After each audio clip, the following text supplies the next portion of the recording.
about to impart on his body, right? So vestibular V's, okay?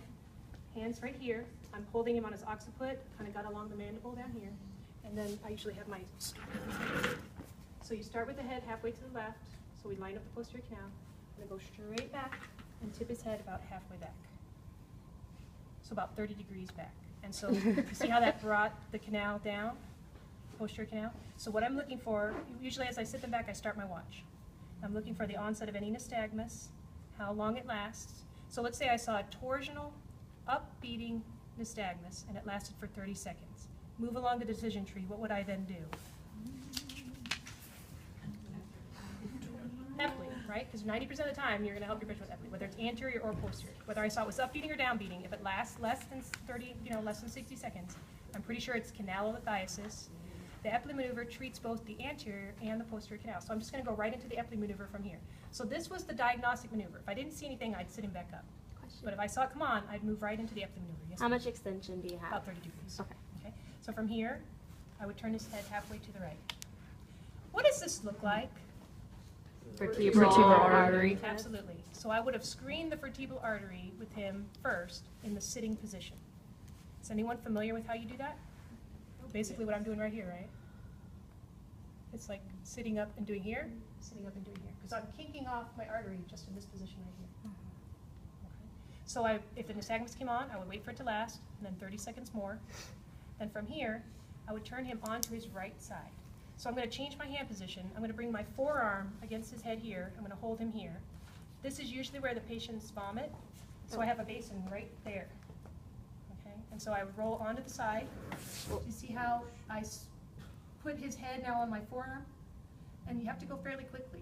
But there was no force imported on his neck because I was keeping him. So he can't move his feet anymore. No, I'm just kidding. All right, so in this position, I would then change my handhold. So you see how I changed it from here? I brought this hand to the top and this hand down here.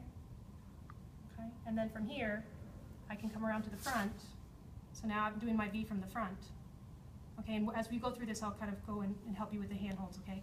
So nystagmus came on, it lasted for 30 seconds or whatever, it went away. From here, I tell him you keep your chin by your shoulder as we sit up.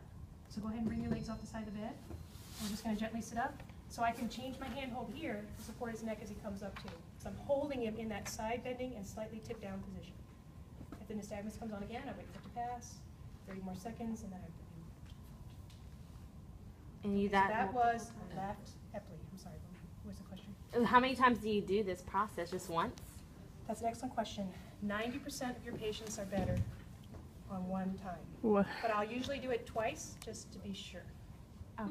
So If there's I no go to do it harm again- in doing it again. If I do it again, it shouldn't come on Okay. because it's better. Right. But I might take him through the maneuver just one more time because then I'm instructing him in how to do it at home. Oh. And that's one other thing. I have like a home exercise they can do as needed. So 90% means pretty good odds, right? You take those odds to Vegas at CSM, you'll do pretty well. Yeah. But 10% don't get better. So I want them to have something to do at home, just in case. Because, invariably it happens to them on a Saturday at 4 a.m. or something crazy like that. Yes. Yes, and so that was the epley maneuver. And then let me just do the Semont maneuver too, because that's another part of the decision tree. Why don't you come on to this side of the bed? Now, I want you, as you go through them. It's oh, sorry, also the liberatory. other- I'm sorry, liberatory, Semont same thing. liberatory, yeah. So go ahead and swing your legs all the way around, so you're off the side of the bed there. And then kind of get in the middle of the leg.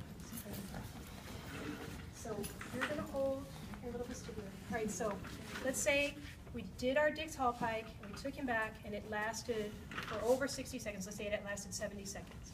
It was rightward, torsional, upbeating, but it lasted longer than 60 seconds, so that takes me into the right cupulo, and that moves me into the right posterior canal, Semont or liberatory maneuver. All right, so it's his right posterior canal.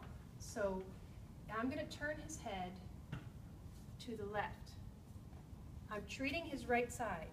But can you see by turning this, I've lined up the posterior canal with the direction of the force that I'm imparting.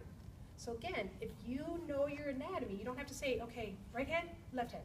Because you know by turning his head halfway to the right, I'm lining up the left side or whatever. Okay. So if he had, he put it in his left hand, but if he had it in his right, because I was going through the decision tree, I said right, so I'll just I'll keep it on the right side for that. So I would turn his head to the left to line up his right posterior canal with the direction of the force that I'm going to impart. So I'm going to do a sideline maneuver. You probably saw, maybe some of you already saw the picture. There's pictures, but it's a sideline maneuver. Cupulolithiasis, you remember they sit in like a gel, the crystals. And sometimes when they come out, they adhere to the ampulla. And so if you think about it, for the liberatory maneuver, it's a little bit faster because you're trying to sort of flick the crystals off the ampulla. If you want to think about it like that, where if you have something sticky on your hand, you know, you go like that to get it off. You're trying to flick them off. Exactly like that. So from here, it's right posterior canal. I'm going to start lying down on his right side. Okay? So the nystagmus will come on. I wait for it to pass, 30 seconds more, depending on how long it lasted. And then from here, you're going to sit up and lie down on the other side. So your head's standing up where your feet are now. Okay, so it's going to go fairly quickly. Then why don't you hold on to this arm? Is this head an extension or flexion? It's actually still kind of neutral head, Okay. but it's still turned. Okay. So swing your legs off the bed, come up, and you lay down. Whee! And this is where the nystagmus comes on again, and this is usually where they vomit. So you have the basin right here, right where you're going to. If they're going to, this is usually where it happens.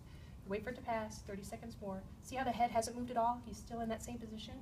So now we're dumping the canal, the crystals back into place, and then you go ahead and sit up.